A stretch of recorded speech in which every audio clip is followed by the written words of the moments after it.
Louvado seja o nome do Senhor. Você é bem-vindo, muito bem-vindo aqui nesse lugar. Marcelo?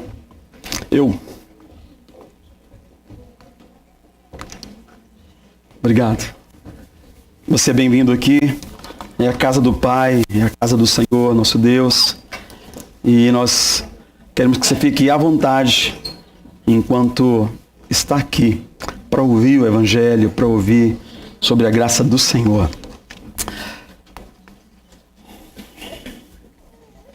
O texto sagrado de hoje é em Mateus capítulo 25.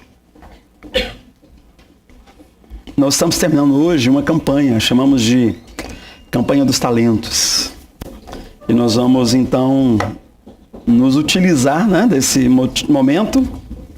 E o tema dessa ministração é esta: por trás da multiplicação dos talentos. Mateus, primeiro evangelho, primeiro livro no Novo Testamento, capítulo 25, versos 14. O Senhor Jesus conta essa parábola. Nós vamos ler alguns versículos. 14,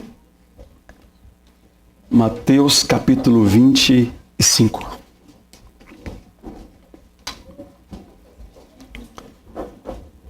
A parábola dos talentos.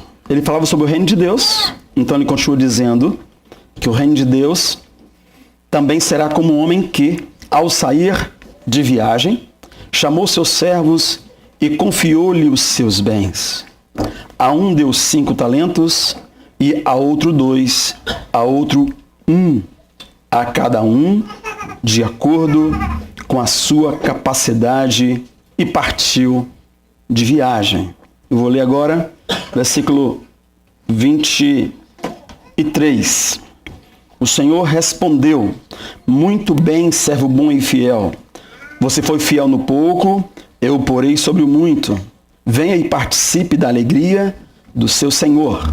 Por fim veio o que tinha recebido 1 talento e disse: eu sabia que o Senhor é um homem severo, que colhe onde não plantou e junta onde não semeou. Por isso tive medo, saí e escondi o seu talento no chão. Veja, aqui está o que lhe pertence. E o Senhor respondeu: servo mau e negligente, você sabia que eu colho onde não plantei e junto onde não semeei? Então você deveria ter confiado o meu dinheiro aos banqueiros, para que quando eu voltasse, o recebesse de volta e com juros. Tirem o talento dele e entregue ao que tem 10. Vamos orar mais uma vez? Feche seus olhos. Peça ao Espírito Santo que fale ao seu coração, usando essa palavra separada para o seu coração nessa noite. Se tem alguma dificuldade, coloca agora para Deus. Se tem alguma preocupação aí, deixa Deus saber. Mas entrega o seu coração para que o Espírito Santo possa falar com você nessa noite através da sua palavra. Senhor, eis-nos aqui. Nós viemos para isso, para ouvir a tua palavra. Nós não viemos à igreja como aprendemos na escola dominical, mas nós somos a igreja que veio ao Senhor. Nós somos a igreja que vem atrás daquele que é cabeça, ovelhas ouvindo a voz do pastor. Fala conosco, Senhor. Abençoa-nos. Toda preocupação agora colocamos diante do Senhor. A mente, pensamento, emoção, cativos ao Senhor. Abençoamos as crianças, os professores, os adolescentes. Fala o coração deles da mesma forma, papai. Em nome de Jesus. Amém. Amém. Queridos, nós estamos terminando uma campanha com esse título: Multiplicando Talentos. Deus colocou no coração de uma das irmãs da igreja, e a intenção tem a ver com o nosso acampamento e coisas que temos que fazer nesses dias. Multiplicando talentos. Jesus falava do reino dos céus quando ministrou essa parábola que nós acabamos de ler. Importa, então, dizer e saber que, mais do que saber sobre os talentos, importa saber sobre o reino dos céus. Era isso que ele queria ensinar. Na realidade, a parábola era apenas uma ferramenta para ensinar sobre o reino dos céus. Antes dessa parábola, ele contou outra. a parábola das 10 virgens, em que haviam 10 virgens, a história das 10 virgens, quando 5 delas são prudentes, 5 delas são loucas, embora todas virgens e todas no mesmo ambiente, nem todas estavam linkadas no reino dos céus. Eu disse no presente porque a parábola de Jesus, ela se refere a nós, a você e a mim. Bom, durante todo o tempo, o Senhor Jesus fez alusão ao reino dos céus. Um reino que era difícil para o judeu compreender, principalmente, e raras vezes ele foi compreendido. A sua mãe guardava tudo no coração, porque não compreendia, e ela ficava ali tentando fazer associações entre o que estava escrito na Torá, com o que o anjo havia lhe falado, com o que Jesus lhe falava e fazia. Antes mesmo de começar seu ministério, muitos anos antes, adolescente, ele foi com os pais a Jerusalém. E como era costume dos judeus, pelo menos uma vez por ano, e na Páscoa ia a Jerusalém e celebrava ali a Páscoa e fazia o holocausto ali no templo. E ali estava Jesus com os seus pais. Deu hora de ir embora e os pais foram embora, imaginando que o adolescente estava entre os outros. Com o Márcio e a Shelley caminhando de volta para Nazaré. Encontraram o Márcio e a Shelley lá na frente e falaram: cadê meu filho? Seu filho? Como assim? Não está com vocês, os adolescentes? Não, não está conosco. Aí eles voltaram um dia de viagem, procuraram, e quando encontraram, ele responde o seguinte: por que vocês estavam me procurando? Não sabia que eu devia estar na casa de meu pai? Aquela mãe quase arrancou os próprios cabelos, porque foi uma resposta que ela tinha que guardar no coração, porque não fazia muito sentido. Nos últimos dias, no último dia da sua vida, Jesus, entrevistado por Pilatos lá no pretório, ele dá uma resposta que o rei da Judéia fica até hoje pensando que foi que ele respondeu. Porque Pilatos lhe perguntou: o que você fez de errado? O que você fez de errado para eles te prenderem e te tratarem assim? Aí ele responde para Pilatos: o meu reino não é desse mundo. Se fosse, os meus servos lutariam por mim. De novo, uma resposta que parece meia sem nexo com a pergunta: mas você é rei! Você está dizendo de você mesmo ou alguém te falou sobre mim? Você quer saber se sou rei? Meu reino não é deste mundo.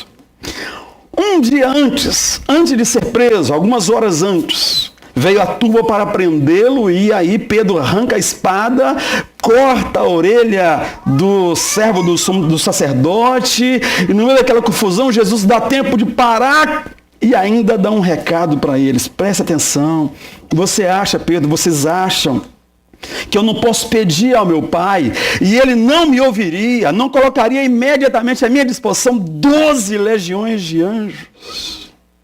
Uma legião, na época, pensando nos soldados romanos, tinha 6.000 soldados, fora 2.000 atendentes, médico, costureiro e cozinheiro, e o sujeito que tirava as fotos e etc., e o escrivão.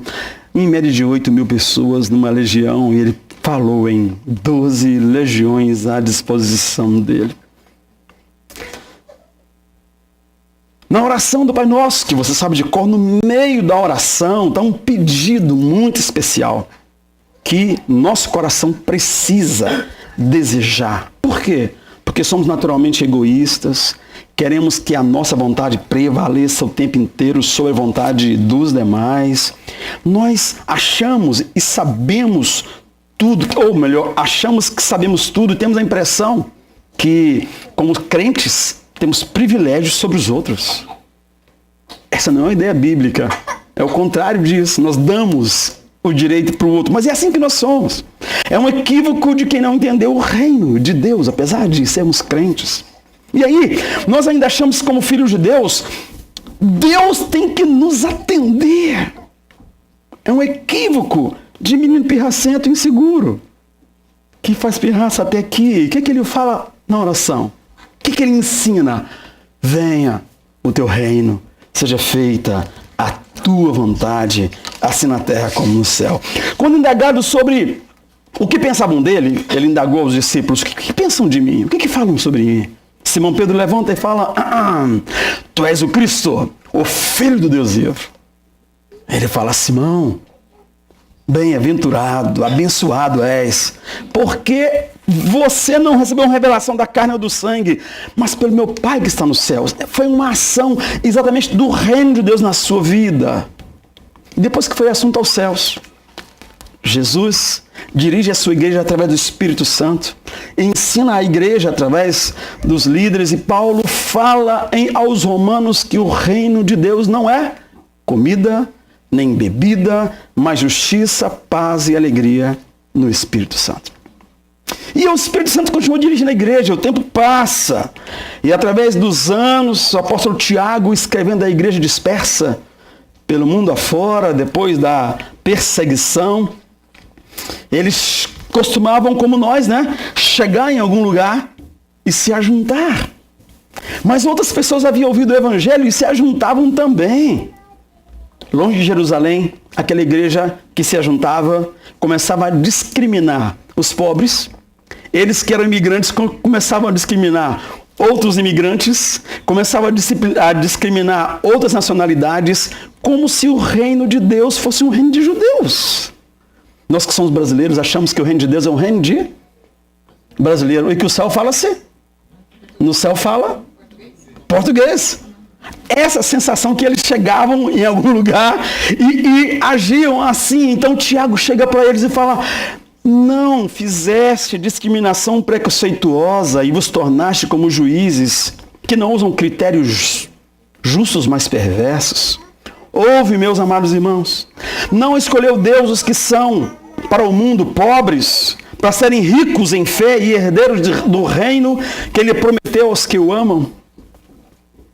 Essa expressão de Tiago, a expressão de Paulo, os ensinos de Jesus são pistas de um reino que ele está estabelecendo até hoje no seu coração e no meu. O que importa não é se é rico, se é pobre.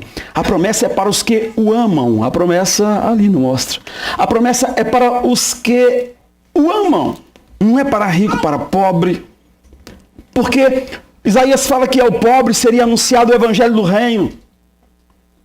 E nesse reino, todos seríamos ricos por sermos participantes dele.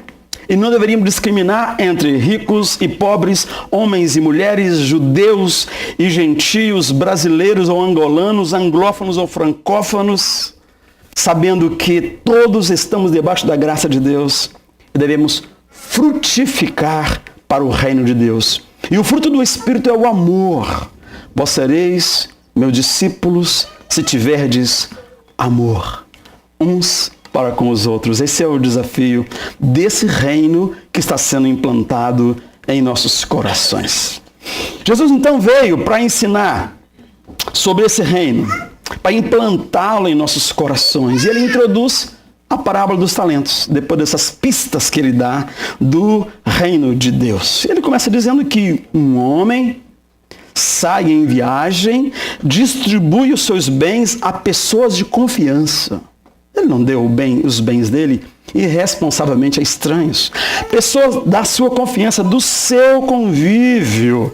É claro que a analogia fala de Deus como esse Senhor que distribui talentos. A cada pessoa que ele confiava, ele deu talentos.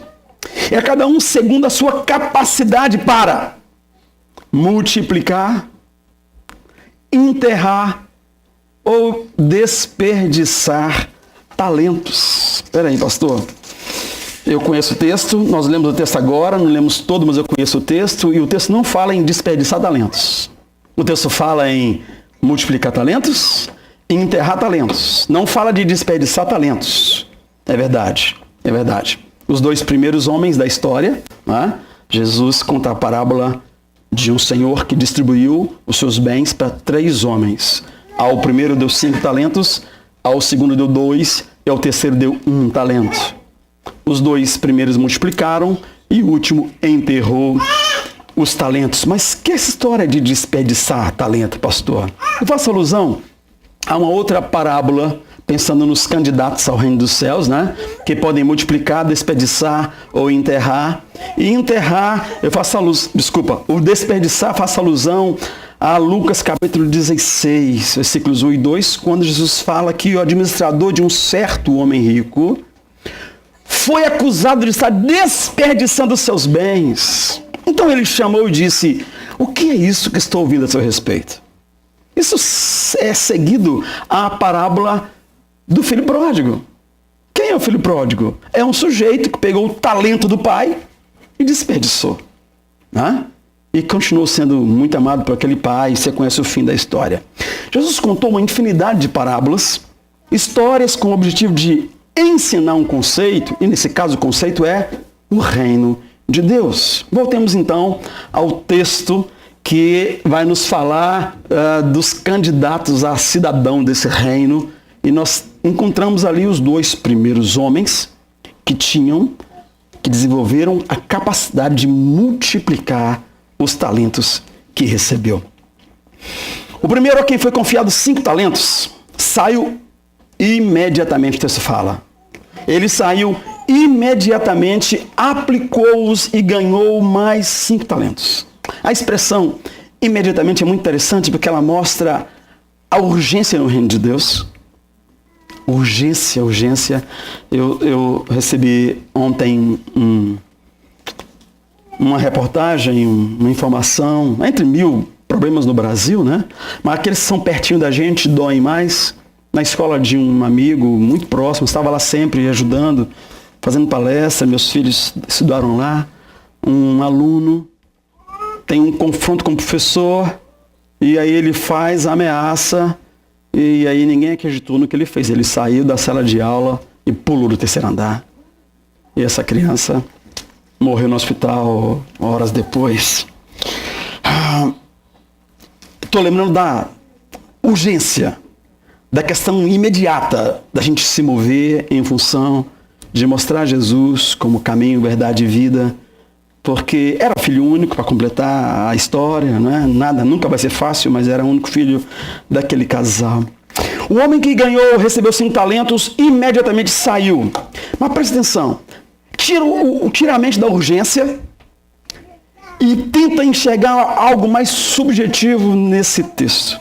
Esse servo, querido, que saiu e imediatamente multiplicou os talentos, ele não está envolvido, comprometido com nada que o fizesse gastar energia, tempo em outra coisa que não na vontade daquele que o comissionou, que confiou a ele os seus bens, do que administrar de maneira especial, de maneira essencial ou de maneira excelente, né?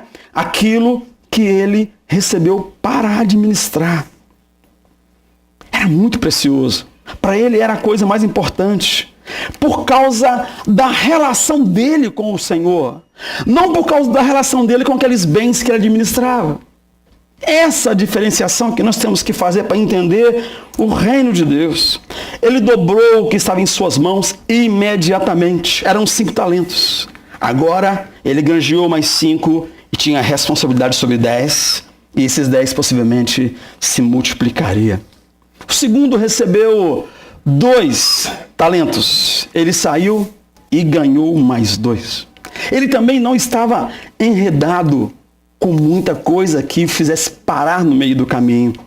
Segundo o que ele recebeu, segundo a capacidade que ele tinha, ele multiplicou. Sem trauma, sem neura, sem competir com o outro que ganhou 5, ele multiplicou aquilo que lhe foi dado como responsabilidade. Pelo mesmo motivo, ele amava o Senhor, ele sabia quem era o Senhor. Eles multiplicaram exatamente por causa disso. Eles sabiam de si mesmos, eles sabiam do seu Senhor. Não podemos ser traídos pela impressão nesses 2 candidatos aqui, nesses 2 homens da história, que o que eles ganharam é o que importava.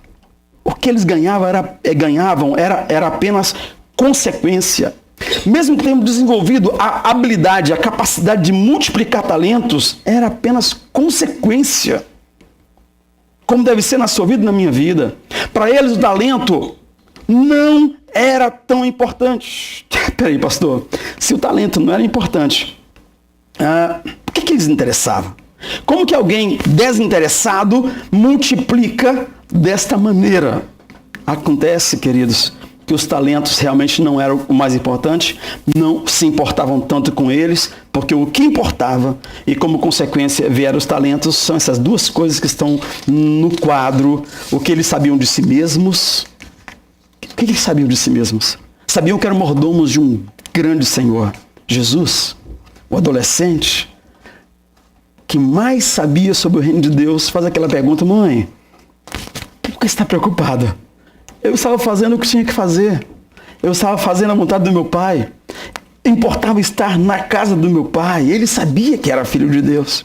Aquilo que ele sabia de si mesmo é o que os homens da parábola sabiam de si mesmos e fazia deles homens tão produtivos da maneira como foram. E a segunda questão que contava para eles e que importava para eles e que como consequência fez deles homens que multiplicavam talentos é o que eles sabiam do seu Senhor. Queridos, o que eles sabiam do seu Senhor era diferente do que o terceiro homem da história sabia. Eles realmente conheciam o seu Senhor. Para eles, o seu Senhor era alguém a quem eles tinham prazer em agradar. Alguém em que eles tinham prazer em agradar. Alguém cujo mesmo Espírito que estava com ele, estava agora com eles. E isso os motivava. Como o Senhor Jesus disse em uma certa ocasião: meu pai trabalha até agora e eu trabalho também. Por que você está no sábado fazendo o que faz? Meu pai trabalha até agora e eu trabalho também. Eu não me canso. Como não podemos nos cansar de fazer o bem, é isso que ele quis dizer. Essas duas coisas, o que eles eram e o que sabiam do seu Senhor, determinou o que e o como eles agiram, imediatamente multiplicando talentos. O que, ou seja, os talentos, era apenas consequência. Não precisavam andar ansiosos, mas simplesmente fazer o que faz o mordomo. O que faz o mordomo? Um bom mordomo multiplica os bens do seu Senhor. Como o homem que mais entendeu, que mais viveu isso, o Senhor Jesus, ele disse de si mesmo: portanto, o Filho do Homem não veio para ser servido, mas para servir e dar a sua vida em resgate por muitos. Temos um terceiro homem na história, queridos. E é o terceiro homem da história. O talento importava muito. Importava tanto que ele não multiplicou-os. Importava tanto que ele faz deles um ídolo. E guarda como se o talento fosse mais importante do que o Senhor, que o responsabilizara. Ao terceiro, então, isso importava muito. Ele fazia conta, comparava números, esperava recompensa, desconfiava de tudo, desconfiava de todos, desconfiava dos outros dois e estava preocupado com duas coisas: o que, o talento propriamente dito, e com o quando, a volta do Senhor. Nessa semana alguém me perguntou, se no meio dessa confusão toda, se eu acredito que Jesus está para voltar assim. Eu lembrei que falaria disso hoje, eu falarei disso domingo, porque, na realidade, todo o tempo essa questão é muito forte. As pessoas querem saber, as pessoas querem uma garantia do quando. Porque vai arranjar algum o quê para apresentar para o sujeito que voltar, porque eu sei que ele é bravo, ele vai voltar chutando cadeira e cortando pescoço. Normalmente, quando a gente está muito preocupado com o quando, é porque eu tenho alguma confusão com quem é o meu Senhor. Porque quando eu não tenho confusão de quem é o meu Senhor, o quando faz pouca diferença. Porque o que eu posso fazer para mudar isso? Foi a pergunta que fizeram a Jesus quando ele foi assunto aos céus. Senhor, é nesse tempo que restaurarás o reino de Israel? E ele disse: não compete a vocês saberem essas coisas. tempos e datas que dependem, que estão na mão de Deus. Compete a vocês serem luz para as nações. Compete a vocês multiplicarem os talentos que eu lhes dei. Compete a vocês viverem naturalmente, fazendo o que tem que fazer. E quando eu voltar, eu voltei. E se a gente é como os dois primeiros e tem uma relação daquela maneira, como o Senhor a quem eu quero agradar, que volte. Maranata, vem, Senhor Jesus. Mas quando a minha preocupação é quando Ele virá, porque eu tenho que fazer alguma coisa, porque senão Ele corta o meu pescoço, aí é melhor que essa relação mude, porque também eu não tenho nada para fazer nessa situação. O terceiro homem se importava com o quê? Os talentos, o resultado, o lugar que ele ocuparia na competição. Para ele era uma competição. Vou estar em primeiro lugar. Eu vou devolver as notas numeradas do jeito que ele me entregou. Vai ser assim. Eu vou me assentar à direita, à esquerda, como os outros discípulos haviam se preocupado e pedido a porcentagem. O esperar 10 vezes mais se eu sou dizimista. Eu sou dizimista. Então as coisas têm que acontecer na minha vida. E aí eu começo a colocar Deus na parede nessa situação. Eu multipliquei o talento, então, olha aqui, eu sou uma pessoa que oferto, então meus filhos não podem adoecer. E eu saio confundindo tudo porque eu estou na relação de troca. A coisa palpável. E se eu não ganhar muito, eu não vou correr risco nenhum. Eu prefiro enterrar o talento, se não for para eu ganhar e ganhar muito nesse negócio que eu estou fazendo com esse Senhor que corta cabeças. O que é muito importante para o terceiro elemento da história. A outra coisa importante é o quando. Data para pedir perdão. Tem algumas pessoas, né? Uma das culturas cristãs, a ceia superdimensionada no seu valor, no dia da ceia, um Deus nos acuda. Eu peço perdão só porque se eu não pedir, vai piorar a minha vida ao tomar a ceia, e aí complica tudo, e aí eu fico na data. Vai ter ceia domingo, aí eu conserto com a minha esposa hoje. Já vi várias situações assim. Lembro de uma história de uma igreja que tinha ceia toda semana, e toda sexta-feira o moço consertava com a mulher, porque teria ceia no domingo de manhã. Então, de sexta para sábado, ele consertava, ela estava morrendo de raiva, ela queria matar aquele cara, e ele consertava, e na cabeça dele, consertar é ter um ato sexual. Tudo que ela não queria exatamente era se relacionar sexualmente com ele, e aí ele pedia perdão daquela maneira tão carinhosa, tão maravilhosa, no escurinho, ali entre meia-noite e 2 da manhã, e ele pedia perdão a ela, queria matar, dobrado o sujeito depois daquela história. Porque o quando era muito importante. A motivação é o medo, a troca, a desconfiança.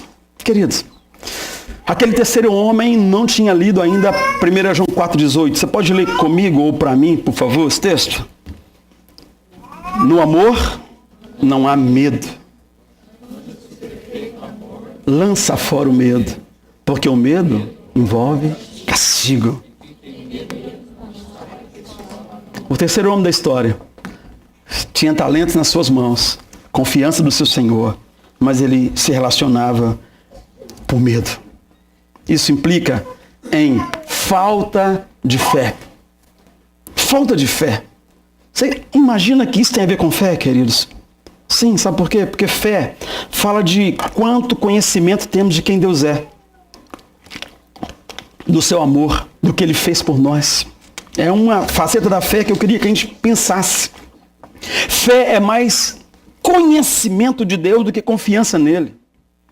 Aquele moço, o terceiro homem da história, confiava que o Senhor ia voltar. Sabia um tanto de coisa, mas não conhecia o Senhor. E fé, segundo essa visão agora do reino de Deus, é relacionamento com Deus. Não estou falando de quantos livros você leu sobre fé, quantos diplomas de teologia você tem, nada disso. Eu falo de relacionamento, de conhecimento, de estar com Ele, saber quem Ele é. Nós não confiamos em quem nós não conhecemos. Ao contrário, nós desconfiamos. Temos medo, mantemos distância, aumentamos a distância, falamos ainda confirmando o que está aqui, endurecendo o coração contra o outro. Pode ser o filho, o esposo, a esposa, o seu Deus. E aí, nós não confiamos em quem nós não conhecemos. Pedro ensina a acrescentar à fé que já nos salvou, virtude e conhecimento. Vou ler o texto para vocês. 2 Pedro 1,6. Por isso mesmo, empenhem-se. Onde está o texto? Sumiu o texto. Sumiu. Vou ler para vocês. Por isso mesmo, empenhem-se para acrescentar à sua fé virtude. E à virtude, conhecimento. 2 Pedro 1,6. Ao conhecimento, domínio próprio. Ao domínio próprio, a perseverança. À perseverança, a piedade. A piedade, fraternidade. A fraternidade, o amor. Porque se essas qualidades existirem e estiverem crescendo em sua vida, presta atenção, fé, virtude, conhecimento. Se isso estiver crescendo em sua vida, elas impedirão você, no pleno conhecimento do nosso Senhor Jesus Cristo, de ser inoperante e improdutivo. Então a produtividade e essa operância não é o foco é fé, virtude, conhecimento, vida com Deus, mas que vai impedir que você seja uma pessoa inoperante, que enterre os talentos. Essa é a questão que Pedro está dizendo aqui.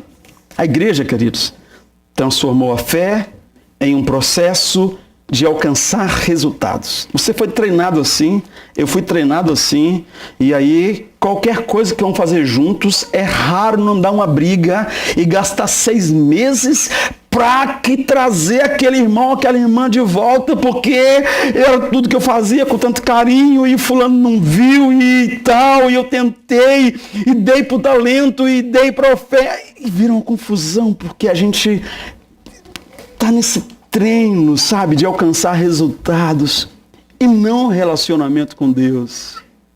O talento é o foco, não é a consequência. Isso a Bíblia Sagrada inteira vai nos mostrando. Nós priorizamos realizações mais do que relacionamento com o Senhor. Era o terceiro homem da história. Ele nos representa 2 vezes, queridos. Primeiro, porque não conhece o Senhor. Segundo, porque não produz. Não conhece o Senhor e não produz por medo. Por medo. Não importa repetir o texto de 1 João 4,18. No amor não há medo. Antes, o perfeito amor lança fora o medo, porque o medo envolve castigo e quem tem medo não está aperfeiçoado no amor. Nós lemos nessa semana parte do livro de Oséias. Quem leu comigo, seguindo o boletim, parte do livro de Oséias. E eu não consigo ler o texto de um livro tão rico em detalhes do amor de Deus, para ler só 2 capítulos. No nosso boletim tinha só 2 capítulos para ler do livro de Oséias. Eu li o livro todo de novo. É um livro atraente de detalhes do amor de Deus por nós, pelo seu povo. Você se lembra da história de Oséias? Vai lembrando aí no seu coração. Esse povo vivia uma relação com Deus parecida com o terceiro homem da história que Jesus contou. E nós vemos no texto sagrado que Deus não queria, não tinha prazer em holocaustos, em ofertas, mas no coração quebrantado e contrito, como o salmista fala. Deus nunca exigiu do seu povo, ele está falando com Samaria especificamente, com o reino do norte, nunca exigiu do seu povo mais do que amor e fidelidade. E um terceiro elemento, que nós já falamos aqui, que soma-se a amor e fidelidade, que vai aumentar o amor e a fidelidade, que é conhecimento. Conhecer esse outro. Conhecer quem está na relação com você. Vamos ler o texto de Oséias 4, 1 e 6, que mostra que os israelitas enterravam os seus talentos. Israelitas, ouçam a palavra do Senhor, porque o Senhor tem uma acusação contra vocês que vivem nessa terra. A fidelidade e o amor desaparecem da terra, como também o conhecimento de Deus. A fidelidade e o amor desaparecem dessa terra, como também o conhecimento de Deus. Oséias 4, 1 e versículo 6. E ele termina dizendo no versículo 6 assim: o meu povo foi destruído por falta de conhecimento de Deus. O meu povo foi destruído por falta de conhecimento de Deus. Em todo o livro, queridos, nós encontramos uma prova do amor de Deus. E quando o povo reage, é tentando agradar a Deus com o quê? Com os talentos, com coisas. Mas Deus se conhecia o coração deles. Lá no capítulo 6 diz o seguinte: conheço vocês. Seu amor é como neblina da manhã, como o primeiro orvalho que logo se evapora. E eles quebraram a aliança, me foram infiéis. Desejo misericórdia e não sacrifício. Conhecimento de Deus em vez de holocaustos. Um exemplo de um servo que multiplica talentos é Oséias. Porque sempre que vamos servir a Deus, queridos, importa, não tem jeito, nós faremos sacrifício da nossa vontade. Sempre se vamos servir a Deus, a nossa vontade será sacrificada. Eu planejei uma coisa muito linda e Deus faz, mas eu vou fazer do jeito dele. O alvo é o mesmo, mas o jeito é dele, porque ele é Deus, ele sabe de todas as coisas. Olha quando ela passou. Possivelmente se a mãe estivesse aqui, ela não atravessaria o templo debaixo das cadeiras. Mas ela fez sozinha. Ela fez sozinha. Na mão da mãe, e disse: não, mãe, eu queria passar debaixo da cadeira. É assim que nós somos em relação ao Senhor. Oséias era um servo que multiplica talentos, queridos. Deus o manda casar-se com uma mulher conhecida na cidade. Conhecida, uma cidade pequena e todo mundo sabia daquela mulher famosa. Ela já tinha alguns filhos de homens diferentes e acreditava que não era acidental. Ou seja, uma menina que se apaixonou e foi abandonada por um homem maldoso. Não foi nada disso, querido. Ela gostava do estilo de vida. Ela gostava daquele estilo de vida que era mais fácil, tinha prazer naquele tipo de pecado, de conquistar, de se vender, de ganhar dinheiro no relacionamento. Ela queria o benefício imediato da relação e assim ela levava a vida, não se apegava a ninguém. E aí o Senhor falou: vai lá e casa com essa mulher. Mas Senhor, é a mulher mais conhecida da cidade. Vai lá e se casa com ela. Se fosse hoje, ela facilmente, acharia a pílula do dia seguinte, e se não funcionasse no mês seguinte, ela acharia uma clínica de aborto à disposição ali na esquina, e a vida seguia. Oséias casou-se com ela, Gomer. Teve um filho, teve um segundo filho, e aí ela falou: que vidinha, que rotinazinha difícil, essa coisa de menino, hein? Criança, imagina, 2, ali do mesmo tamanho. Aquela mulher falou: quer saber, o filho é teu. E ela foi embora, deixou Oséias com as 2 crianças ali naquela situação, queridos. E aí, o Senhor mandou Oséias ir atrás dela. Porque ela estava endividada, presa nas mãos de um traficante desses aí que usam as mulheres. Ele foi lá, pagou a dívida dela, trouxe-a de volta. Ela agradeceu, mas o coração dela estava lá onde ele atirou. Ela veio para cá porque estava mais limpinho, estava mais tranquilo, mas ela gostava de viver perigosamente. Ela gostava do pecado, queridos. Na primeira oportunidade, ela se afastaria do seu marido que a perdoou, ela se afastaria dos seus filhos, da sua família, os 3 filhos que teve com ele, depois teve uma outra filha, e os filhos antigos que ela já tinha antes dele. Ela perdeu tudo. Essa relação não é uma metáfora. Oséias viveu aquela relação realmente. E ela representa o amor de Deus para com o seu povo, especificamente a cidade de Samaria, que era o alvo daquela conversa. Como eles se relacionavam com Deus. Antes da mistura das raças, quando o rei da Babilônia veio, tira daqui os judeus, leva para lá, tira os de lá e traz para cá, e aquela mistura que deu nos samaritanos, que os judeus têm tanta dificuldade com eles na época de Jesus. Esse povo já tinha o coração endurecido, obstinado por causa do pecado, e eles eram mais inclinados a se relacionar com Deus com os talentos do que com o coração. O negócio deles era religião, holocausto, templo, ofertas. E nós vemos que o reino de Deus não é comida nem bebida, mas justiça, paz e alegria no Espírito. Vamos encerrando. Voltemos para o reino de Deus. A relação com Deus. Daí os talentos serão naturalmente multiplicados, queridos, na sua vida, na minha vida, como fruto do Espírito Santo dentro de nós, dirigindo a igreja. Louvo a Deus porque as pessoas que se envolveram na campanha de talentos aqui na igreja são pessoas que vão se beneficiar muito pouco da própria campanha. Fizeram por amor, fizeram para se relacionarem com o Senhor e com as pessoas, né, do seu grupo, as pessoas da igreja.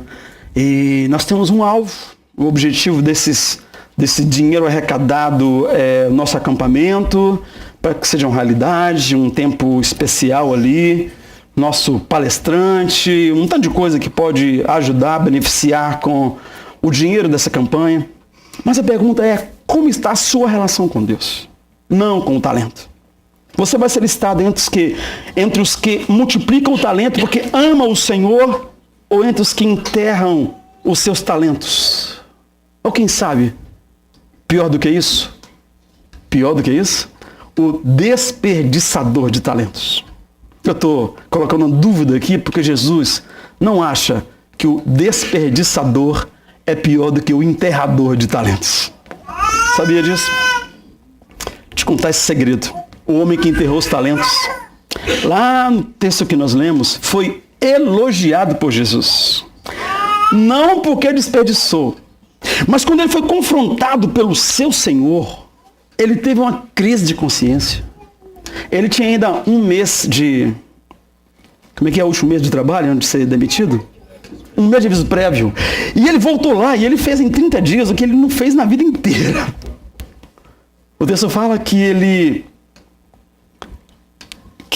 negociou com os devedores do seu patrão, diminuiu o prejuízo, conquistou amigos, preparou a vida dele para frente. Ele teve uma crise de consciência, teve um tipo de arrependimento que o Senhor o elogiou. Tinha quebrado a confiança, ele foi demitido, mas o seu Senhor o elogiou, muito parecido com o filho pródigo, que gastou todos os bens, mas depois ele voltou arrependido e retomou o relacionamento com o seu pai. Aprendeu com a perda. O que enterra talentos, queridos, na história que nós lemos, esse sim, ele fica o tempo inteiro se justificando.